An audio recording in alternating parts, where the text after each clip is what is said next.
আসসালামু আলাইকুম ওয়া রাহমাতুল্লাহি ওয়া বারাকাতুহু। সম্মানিত সুধী দর্শক ও শ্রোতা মণ্ডলী, কেমন আছেন আপনারা সবাই? আশা করি আপনারা অনেক ভালো আছেন। মহান আল্লাহ পাকের অশেষ মেহেরবানিতে আমিও অনেক ভালো আছি। আজকে আমি আপনাদের সাথে কিছু কথা বলতে চাই এবং একটি টিউটোরিয়াল শেয়ার করতে চাই। আপনারা আপনাদের প্রেজেন্টেশনকে কি করে একটু আলাদা করতে পারেন এবং কিভাবে এটি একটি দৃষ্টিনন্দন করতে পারেন, সেই চেষ্টায় আছি আমি গাজী সালাউদ্দিন। আপনাদেরকে স্বাগত জানাচ্ছি গাজী ট্রেনিং হোম এর নিজস্ব স্টুডিও থেকে। সেখান থেকে আপনারা যারা আমাকে শুনছেন এবং যারা আজকে টিউটোরিয়ালটি দেখবেন বলে মনস্থির করেছেন, যারা থাম্বনেইলে ক্লিক করেছেন, তাদের সকলকে স্বাগত জানাচ্ছি। সেই সাথে অভিনন্দন জানাচ্ছি আমার সেই সকল দর্শক বন্ধুদের যারা সাবস্ক্রাইব করে আমার সাথে আছেন এবং যারা মূল্যবান কমেন্টস করে আমাকে আমার চলার পথে আরো এক ধাপ এগিয়ে দিয়েছেন। তো আজকে একটি প্রসেস নিয়ে আমি আপনাদের সাথে আলোচনা করব। সেই বিষয়টি জানার আগে আপনারা যারা এখনো পর্যন্ত আমার চ্যানেলটিকে সাবস্ক্রাইব করেননি, তাদেরকে একটি রিকোয়েস্ট, প্লিজ আমার চ্যানেলটিকে সাবস্ক্রাইব করুন এবং বেল আইকনে ক্লিক করুন। বেল আইকনে ক্লিক করে আপনারা প্রস্তুত থাকুন পরবর্তী টিউটোরিয়ালটি দেখার জন্য এবং আপনারা যেন সবার আগে নোটিফিকেশন পেয়ে যান এবং সবার আগে আমার ভিডিওটি দেখতে পারেন, আমার টিউটোরিয়ালটি দেখতে পারেন এবং আপনারা যেন মূল্যবান পরামর্শ দিতে পারেন। সেই জন্য আমি আপনাদের সাথে আছি, আপনারা আমার সাথে থাকুন। আমি আপনাদের জন্য কাজ করে যাচ্ছি। এই পর্যন্ত মহান আল্লাহ পাকের মেহেরবানিতে আমি অনেক কাজ আপনাদের জন্য করতে সক্ষম হয়েছি। আগামী দিনগুলোতেও আমি আপনাদের সেবায় নিয়োজিত থাকবো। তাই চলুন কথা না বাড়িয়ে আজকে শুরু করছি। আজকে যে বিষয়টি নিয়ে আলোচনা করব সে বিষয়টি হচ্ছে, আমরা চলে যাচ্ছি মাইক্রোসফট পাওয়ার পয়েন্টের একটি টিউটোরিয়ালে। এই স্ক্রিন ওকে, আমরা দেখতে পাচ্ছি এখানে আমরা চলে যাচ্ছি ব্ল্যাঙ্ক প্রেজেন্টেশনে। ব্ল্যাঙ্ক প্রেজেন্টেশন থেকে আমি আপনারা জানেন আমি সবসময় নিউ স্লাইড নিয়ে কাজ করি এবং ব্ল্যাঙ্ক স্লাইড নিয়ে কাজ করি। সেক্ষেত্রে এটাকে বন্ধ করে দিয়ে আমি একটা ব্ল্যাঙ্ক স্লাইড দিচ্ছি। এখান থেকে আমাদের ইনসার্ট পর্যন্ত আমরা কাজ করেছি এবং এ পর্যন্ত অনেকগুলো টিউটোরিয়াল আপনাদেরকে দিয়েছি। 30টির বেশি টিউটোরিয়াল এখানে এই পর্যন্ত হয়ে গেছে এবং আজকে আমরা ওয়ার্ড আর্ট নিয়ে আলোচনা করব। ওয়ার্ড আর্ট একটি চমৎকার এবং দৃষ্টিনন্দন করার জন্য, আমাদের প্রেজেন্টেশনকে দৃষ্টিনন্দন করার জন্য যত প্রকার প্রক্রিয়া আছে সেই প্রক্রিয়াগুলোর মধ্যে ওয়ার্ড আর্ট অন্যতম একটি গুরুত্বপূর্ণ বিষয় এবং সেই বিষয়টি নিয়ে আলোচনা করব আমরা। তাহলে চলুন আমরা দেখি ওয়ার্ড আর্টে প্রথমে আমরা যেটা করব সেটা হচ্ছে, এখানে কতগুলো স্টাইল আছে। এটা হচ্ছে স্টাইল, এখানে অনেকগুলো স্টাইল আছে এবং আপনি ইচ্ছে করলে আপনার স্টাইলকে কাস্টমাইজ করতে পারেন। এ সম্পর্কে আমি আপনাদেরকে আজকে বলবো। তো আমরা এখান থেকে যে কোনো এটাকে বাছাই করি, এটাকে বাছাই করি। ওকে, এটাকে বাছাই করার পরে আমাদের এখানে ইউ টেক্সট হিয়ার, এখানে ইউ টেক্সট হিয়ার অর্থাৎ আমরা এখানে একটা টেক্সট লিখতে পারবো। যেমন পৃথিবীর সবচেয়ে সুন্দরতম নাম কোনটি, এটা অনেকে অনেক কথা বলে থাকেন, তবে একটা মানুষ তার নিজের নামটাকেই পছন্দ করে।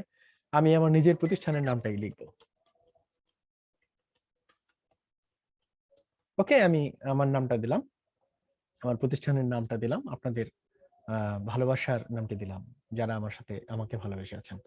তো এই যে আমি দিলাম, এটার সাথে সাথে দেখুন আমার এপাশে কিন্তু একটা ফরম্যাট ওপেন হয়ে গেছে এবং এই ফরম্যাটটা ওপেন হয়ে এটা একটা নতুন সিস্টেম তৈরি করেছে। এখান থেকে আমি এই যে শেপ স্টাইলস, এই স্টাইলস এর মধ্যে গিয়ে আমি শেপ স্টাইলের চেঞ্জ করতে পারি, শেপ স্টাইল চেঞ্জ করতে পারি। তার ওয়ার্ডার স্টাইলস এর মধ্যে এখানে আমি যেহেতু একটা শেপের মতো আলোচনা করছি, শেপ ফিল এই সম্পর্কে বিস্তারিত আলোচনা আছে আগের টিউটোরিয়াল গুলোতে, আপনারা দেখে আসতে পারেন। এখানে ইচ্ছে করলে চেঞ্জ করা যাবে। বিভিন্ন ধরনের আছে, গ্রেডিয়েন্ট আছে, টেক্সচার আছে, আইড্রোপার দিয়ে আমরা কি কাজ করতে পারি সেটা আছে। শেপ আউটলাইনটা আমরা দিতে পারি, এখানে বিভিন্ন ধরনের আউটলাইন আছে। ওকে, এটা এই বিষয় নিয়ে আমি আপনাদের সাথে কথা বলেছি, যেহেতু এটা চলে এসেছে সেহেতু আমি আর এই বিষয়ে কথা বলতে চাই না। জাস্ট সিস্টেমে যতটুকু এসেছে ততটুকু নিয়ে আমরা কথা বলতে চাই। ওকে, দেখুন এখানে বিভিন্ন ধরনের স্টাইল আছে, এখানে চেঞ্জ করা ফেলে যায়। ওকে, এটা হচ্ছে বিষয়। আরেকটা হচ্ছে ওয়ার্ড আর্ট স্টাইলস এর সম্পর্কে বলছিলাম যে এখানে আমরা কিন্তু একটা সেট করেছিলাম, এখান থেকে আমরা স্টাইল চেঞ্জ করে ফেলতে পারি। আমাদের বিভিন্ন স্টাইল আমরা চেঞ্জ করতে পারি। আমরা যদি চিন্তা করি যে এই স্টাইলটাকে ভালো লাগছে না, তো আরেকটা স্টাইল দিব। এই স্টাইলটা নিয়েছিলাম, আমাদের অন্য একটা স্টাইল ভালো লাগছে, সেক্ষেত্রে আমরা এটাকে নিব। যেমন আমি এটাকে নিতে পারি অথবা আমি এটা নিতে পারি, আমরা এটা নিতে পারি। আমি এখান থেকে যে কোনো একটা নিতে পারি, সে এটা নিলাম, এটা নিলাম। তারপর হচ্ছে এটা আমাদের টেক্সট ফিলের কাজটি চালু হয়ে গেছে। ওয়ার্ড আর্ট স্টাইলের মধ্যে এটা টেক্সট ফিল, অর্থাৎ এই টেক্সটের ভিতরে আমি ফিল দিতে পারবো। ওকে, এখানে আমি এটাকে যেটা করব, ইয়েস আমি এটাকে ফিল করছি। ফিল করলে কি হবে, আমাদের টেক্সটের ভেতরে যেই কালারটি আছে সেটি পরিবর্তন হবে। দেখুন এখানে কালারটি পরিবর্তন হয়ে যাচ্ছে কিন্তু বন্ধুরা। তো এই দেখুন এটা পরিবর্তন হয়ে যাচ্ছে, এখান থেকে এটা পরিবর্তন হয়ে যাচ্ছে। আমরা টেক্সট ফিলের পরিবর্তন করতে পারবো। আমি আপাতত এটাকে একটি কালার দিয়ে রাখি, যেমন আমি এখানে একটা গ্রিন এটা দিয়ে রাখি। তারপরে আমি ইচ্ছে করে আউটলাইন দিতে পারি। এখানে একটা আউটলাইনটার মধ্যে গ্রিনের সাথে অবশ্যই এটা রেড কালার, এটা চমৎকার চলে আসে। এবং রেড কালারের মধ্যে একটা কাজ করা যায়, এখানে কিন্তু আমরা ওয়াইডটা বাড়িয়ে দিতে পারি। ওকে, দেখুন এটা খুব বাজে লাগছে, এটা দেখতে ভালো লাগছে না। তা আমি এটাকে চেঞ্জ করে দিই। ওকে, এটাকে একটু বাড়িয়ে দিই। আমি যদি লেখাটা একটু বড় করে দিই, সেক্ষেত্রে এটা সিস্টেম আমি ইচ্ছে করলে কি করতে পারি, এটাকে পরিবর্তন করে ফেলতে পারি। এখানে জাস্ট হোম থেকে আমি গিয়ে এটার ওকে, আমি এটাকে কি করলাম, এটাকে একটু বাড়িয়ে দিলাম। এখন কিন্তু দেখতে সুন্দর লাগছে, যে সবুজের মধ্যে লাল, এটা আউটলাইনটা চলে এসেছে এখানে। এই এই যে এটার এটা আউটলাইন। ওকে, আমরা ওয়ার্ড আর্ট নিয়ে কথা বলছিলাম। এখানে এটা টেক্সট হিয়ার, এটাকে আমি একটু সিলেক্ট করি তারপরে কাজ করি টেক্সট ফিল। ওকে, আচ্ছা এটা সেট আছে। আমি এখান থেকে টেক্সট আউটলাইন দিলাম, এটা বিভিন্ন ধরনের কালার দিলাম, এখানে টেক্সট ফিল দিচ্ছি, এটা দিলাম। এই দেখুন এটা আউটলাইনটা দিলাম হচ্ছে ইয়েলো কালার, দেখতে চমৎকার লাগছে কিন্তু। ওকে, তারপরে আমি এখানে একটু বাড়িয়ে দিই এটা। ওকে, আরো চমৎকার লাগছে, এটা দেখতে খুব ভালো লাগছে দেখতে। ইচ্ছে করলে আউটলাইনকে আমরা চেঞ্জ করে ফেলতে পারি। আমরা একেবারে যদি আউটলাইন না দিই, সেক্ষেত্রে এটা যদি হোয়াইট বর্ডার হয়ে থাকে, আবার যদি নো আউটলাইন দিই, সেক্ষেত্রে নো আউটলাইন হয়ে যাবে। ওকে, এটা একটা সিস্টেম ছিল, জাস্ট এটা দেখার মতো ছিল। তারপর টেক্সট ফিল্ডটাকে যদি আমি নো দিই, সেক্ষেত্রে কিছুই থাকছে না। জাস্ট এখানে টেক্সট ফিল্ডটা যদি আমি এরকম অরেঞ্জ কালার দিই, আর যদি আউটলাইনটাকে যদি আমি একটু গ্রিন কালার দিই, সেক্ষেত্রে এটা হয়ে যাবে। দ্যাটস ওকে, হয়ে গেল। এখন হচ্ছে টেক্সট ইফেক্ট, আমাদের টেক্সট ইফেক্টটা কেমন হবে, এটার ইফেক্টটা কেমন হবে। এখানে বিভিন্ন ধরনের ইফেক্ট আছে, আউটার আছে, এটা আছে, এটা আছে। আমরা বিভিন্ন ধরনের আউটার দিয়ে দেখতে পারি যে বিভিন্ন ধরনের আউটার আছে। তারপর হচ্ছে ইনার আছে। ইনারটা হচ্ছে ভেতরের অংশে একটু মনে হবে যেন এটা ভিতরে ঢুকে গেছে। তো এটা আমরা ডিজাইনের মোটামুটি একটা পার্ট এটা করে ফেলতে পারি আমাদের দৃষ্টিনন্দন করার জন্য। তারপর হচ্ছে এখানে অনেক অপশন আছে। আর হচ্ছে পার্সপেক্টিভটা হচ্ছে বিভিন্ন ধরনের সাইডে চেঞ্জ হয়ে যাচ্ছে। দেখুন এখানে এটা চেঞ্জ হয়ে যাচ্ছে, এটা চেঞ্জ হয়ে যাচ্ছে। ওকে, এটা দেখতে কি অন্যরকম লাগছে কিন্তু। আর হচ্ছে রিফ্লেকশন, শ্যাডো চলে গেল। তারপর হচ্ছে আমাদের শ্যাডোর পার্টটা আমরা শেষ করলাম। তারপর হচ্ছে রিফ্লেকশনের মধ্যে আমরা দেখতে পাচ্ছি একটা রিফ্লেকশন চলে এসেছে। এখানে দেখতে মনে হচ্ছে যেন এটা পানির নিচে, আরেকটা এটা পানির নিচে আছে। ওকে, তারপর হচ্ছে গ্লোর মধ্যে আমরা ইচ্ছে করলে এটাকে গ্লো করতে পারি। ওকে, বিভিন্ন ধরনের গ্লো অপশন আছে। ওকে, আপনারা এটা করতে পারেন। তারপর হচ্ছে বেভেলের ক্ষেত্রে আমরা এটাকে বেভেল দিতে পারি, বিভিন্ন ধরনের বেভেল এখানে রয়েছে। এই যে দেখতে পাচ্ছি, এই যে একটা দেখতে চমৎকার লাগবে এটা, যেমন এটা কেমন একটু অন্যরকম লাগছে। এটা একটা এরকম বেভেল আছে। তারপরে বিভিন্ন ধরনের অপশন কিন্তু রয়েছে। 3D রোটেশন, এটা বিভিন্ন ভাবে রোটেট করা যায়। যেমন ভাবে আমরা শেপকে রোটেশন করেছিলাম, এক্ষেত্রে টেক্সট রোটেশন করা যায়। এটা হচ্ছে আমাদের ওয়ার্ড আর্টের কাজ করে তারপরে আমরা এটা করতে পারি। তারপরে তো অপশন আছে, অনেকগুলো অপশন আছে। এই ক্ষেত্রে আমি যদি এখানে ট্রান্সফর্ম যাই, ট্রান্সফর্মের মধ্যে একটি ঘটনা কিন্তু আছে। নো ট্রান্সফর্ম থাকলে এটা একটা। তারপরে হচ্ছে আমরা ফ্লো পাথ এটা দিতে পারি, এটা একটু উপর দিকে দিতে পারি, এটা একটু নিচে, তারপরে এটা একটা। আরেকটা সবচেয়ে গুরুত্বপূর্ণ যে বিষয়টা আছে, আমরা যদি এটাকে সেট করি, তাহলে লেখাটা অটো কিন্তু বড় হয়ে গেল। এই যে এটা হচ্ছে ওয়ার্প।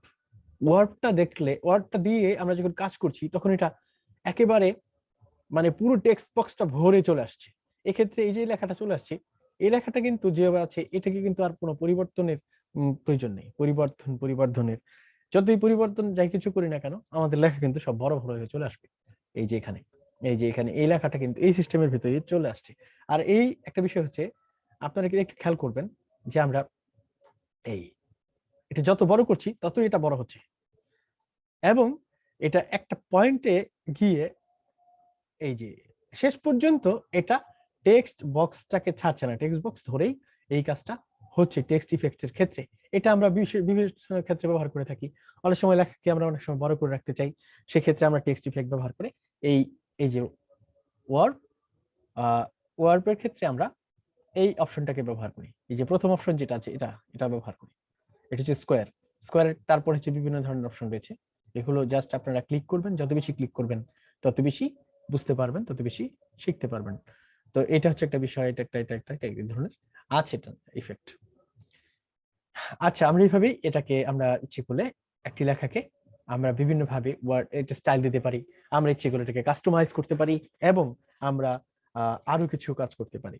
আমাদের যখন প্রয়োজন হবে তখন আমরা সেটা কাজ করতে পারবো। আবার যদি আমাদের প্রয়োজন না হয়, যেমন টেক্সট ইফেক্ট যদি আমার প্রয়োজন না হয়, সেক্ষেত্রে আমি এটা জাস্ট নো ট্রান্সফর্ম এটাকে রেখে দিলাম এভাবে।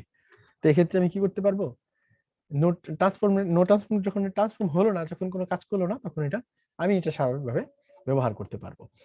তো এখানে আমরা ব্যবহার করতে পারবো ওয়ার্ড স্টাইলস, তারপরে হচ্ছে আমরা ব্যবহার করতে পারবো টেক্সট ফিল, তারপরে টেক্সট আউটলাইন, টেক্সট ইফেক্টস, এগুলো আমরা ব্যবহার করতে পারবো ফরম্যাট অপশন যখন চালু হয়ে যাবে তখন। তারপরে এগুলো তো আমাদের অপশন আছে, তারপর সিলেকশন প্যান আছে, এখান থেকে সিলেকশন করা যাবে, সিলেক্টর প্যান আছে, অ্যালাইন আছে, এগুলো হচ্ছে মূলত আমাদের শেপের কাজ করার সময় আমরা এটা করতে পারবো। তো এই ছিল আমাদের বিষয়টা।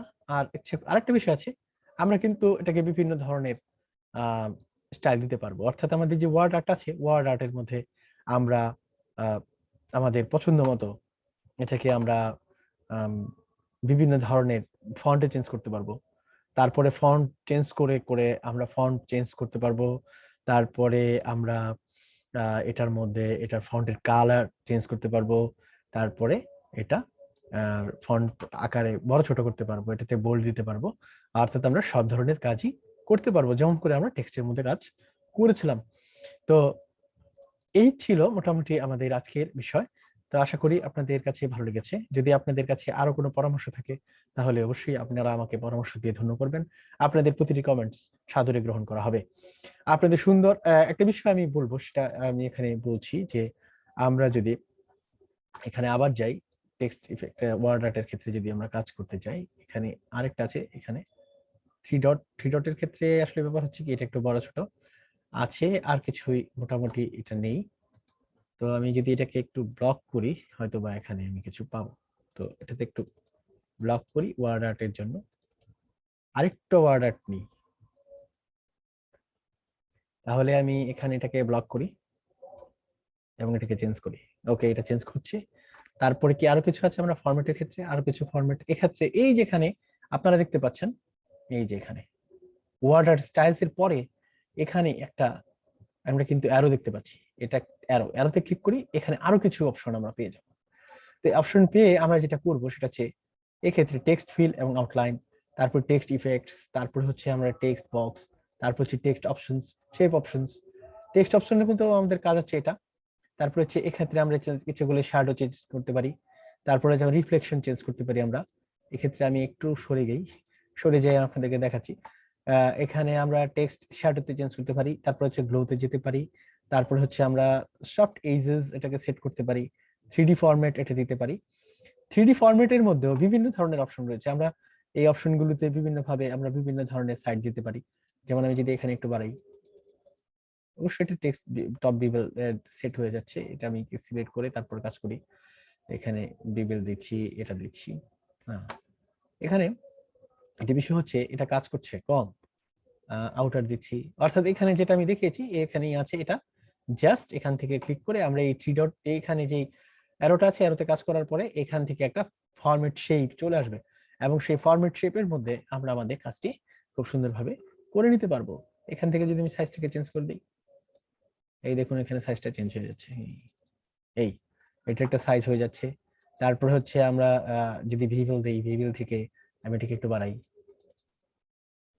এটা হচ্ছে জাস্ট যখন শেপের কাজ করছি তখন এটা লাইটিং এর ক্ষেত্রে আমরা এই লাইটিং দিতে পারি। জাস্ট টেক্সটের ক্ষেত্রে এটা কাজে লাগছে না, আমরা এটাতে text fill and outline, text ফিলের ক্ষেত্রে যখন যাচ্ছি তখন এখানে আমরা এখানে নো ফিল দিতে পারি, একটা নো ফিল দিলে চলে যাবে কিন্তু। তারপরে সলিড গ্রেডিয়েন্ট ফিল, এটা দেখুন কত চমৎকার লাগছে, গ্রেডিয়েন্ট মনে হচ্ছে এটা গ্লাস সিস্টেম। আসলেই কিন্তু চমৎকার লাগছে। আপনারা কি খেয়াল করছেন জিনিসটা? কত সুন্দরভাবে গ্রেডিয়েন্ট দেওয়ার সাথে সাথে এই সিস্টেমটা চেঞ্জ হয়ে গেল। তো এখান থেকে এখানে ট্রান্সপারেন্সি যদি দেই একটু বাড়িয়ে, তাহলে ট্রান্সপারেন্সি হয়ে যাচ্ছে। ওকে, ট্রান্সপারেন্ট হলো। তারপরে ব্রাইটনেস যদি একটু বাড়িয়ে দিই, তাহলে এটা বাড়িয়ে দিতে পারি। জাস্ট ওকে এখানে। তারপর হচ্ছে অ্যাঙ্গেলের ক্ষেত্রে আমি এটাকে একটু বাড়াতে পারি অ্যাঙ্গেল। লিনিয়ার টাইপ, এটা রেডিয়াল দিতে পারি। ওকে, এখানে আমরা গ্রেডিয়েন্ট দিতে পারি। তারপর হচ্ছে পিকচারের ক্ষেত্রে এটা যখন দিব, তখন আমি একটা কাজ করতে পারি। পিকচারে ফাইল থেকে এনে আমি যে কোনো একটা পিকচারকে যদি সেট করে দিই, দেখা যাক এখানে কি হয়। তো আমি ডেস্কটপ থেকে একটা পিকচার নিয়ে আসি, সেম এখানে এই পিকচারটাকে আমি দিই, দেখা যাক এটা কি হয়। ওই পিকচারটা যেটা আছে, এই পিকচারটা পুরোটাই কিন্তু এই লেখার মধ্যে চলে আসছে। আপনারা কেমন লাগছে আপনাদের এটা বলুন। ক্লিক করার সাথে সাথেই চেঞ্জ, সুন্দর একটা চেঞ্জ। আমাদের ডিজাইনের মধ্যে একটা চমৎকার লুক চলে এসেছে আমরা দেখতে পাচ্ছি। তারপর হচ্ছে প্যাটার্ন ফিলের ক্ষেত্রে এখানে বিভিন্ন ধরনের প্যাটার্ন আমরা ইচ্ছে করলে বিভিন্ন কালার দিতে পারি। তারপরে এটাকে বিভিন্ন অপশনে এটাকে ভাগ করতে পারি, দিয়ে দিলাম। দেখুন এই লেখাটার মধ্যে এইভাবে এটা চমৎকার একটা সিস্টেম চলে এসেছে।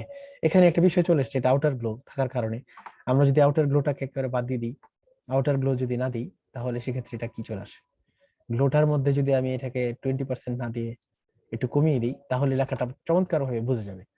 আমরা যদি এখানে কাজ করি, এই যেখানে যদি এটা কাজ করি, লেখাটাকে আমি আস্তে আস্তে ক্লিক করছি আর লেখাটার মধ্যে পরিবর্তন চলে আসছে। আপনাদের কাছে অবশ্যই ভালো লাগছে। যদি ভালো লাগে তাহলে অবশ্যই কমেন্টস করবেন। তো আহ আমার কাছেও অনেক বেশি ভালো লেগেছে, আপনাদেরকে এই বিষয়টি শেয়ার করতে পেরেছি। আশা করি আগামী দিনগুলোতেও অনেক বেশি শেয়ার আপনাদের সাথে করতে পারবো, অনেক বেশি টিউটোরিয়াল নিয়ে আপনাদের সামনে হাজির হতে পারবো। আপনাদের সুন্দর ও মঙ্গলময় জীবন কামনা করে আজকের মতো আমার এই টিউটোরিয়ালটি শেষ করছি। মহান আল্লাহ পাক আপনাদের সকলকে সুন্দর রাখুন, আপনারা সবাই সুস্থ থাকুন এবং নিয়মিত দেখতে থাকুন গাজী ট্রেনিং হোমের টিউটোরিয়াল গুলো। আগামী টিউটোরিয়াল দেখার আমন্ত্রণ জানিয়ে আজকের মতো এখানেই শেষ করছি। আল্লাহ হাফেজ।